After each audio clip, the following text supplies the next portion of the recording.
இயற்கையின் அழகை யார்தான் உருவாக்கிவிட முடியும்?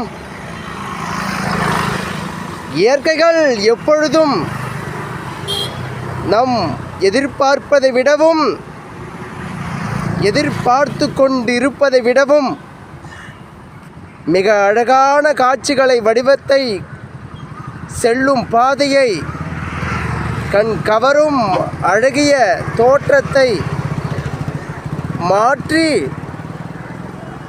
பார்ப்பவர்களின் மனதுக்குள் படரும் நினைவுகளை ஏற்படுத்தி எண்ணற்ற சூழல்களில் அழுத்தங்களை கண்டிருந்தாலும் மனதுக்குள் அழகான தன்ம நிலையை நிலை பெற்றிருக்கும் நிலை செய்துவிடும். இயற்கைகள் எப்பொழுதும் மிக அழகான நினைவலைகளை நமக்குள் ஏற்படுத்தும் விதங்களாகத்தான் இன்றளவும் இருந்து கொண்டிருக்கின்றது. என் உறவுகளே, ஒரு காட்சியின் தாக்கம் நம் மனதுக்குள் புது புது சிந்தனையை உருவாக்கும். எப்பொழுதும் அந்த காட்சியின் போக்கிலே நம் வாழ்க்கையின் நடப்புகள் இருந்தால் எந்த ஒரு நிகழ்வையும் மிக அழகாக கையாளும் நெறிகளில் மனிதன் மனம் இறங்கிவிடும்.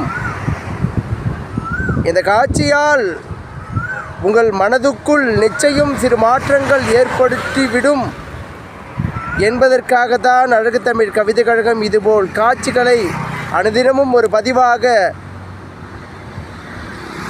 பதிவு செய்து அதை பதிவு செய்து கொண்டிருக்கின்றது. இயற்கை போல் நாம் இல்லை என்று வருத்தங்கள் உங்களுக்குள் இருந்தாலும் இயற்கைகள் எப்பொழுதும் இயற்கையின் போக்கிலே இருப்பவைகள். அதை நம் போக்கில் இழுத்துவிட முடியாது, இழுத்துவிட்ட சரித்திரமும் கிடையாது. அழகை அழகின் போக்கிலே அழகாய் ரசிக்கும் மனப்பக்குவத்தை தான் நாம் நமக்குள் வளர்த்து கொள்ள வேண்டும். என் உறவுகளே, இனிமையான இந்த இயற்கையின் காட்சிகள்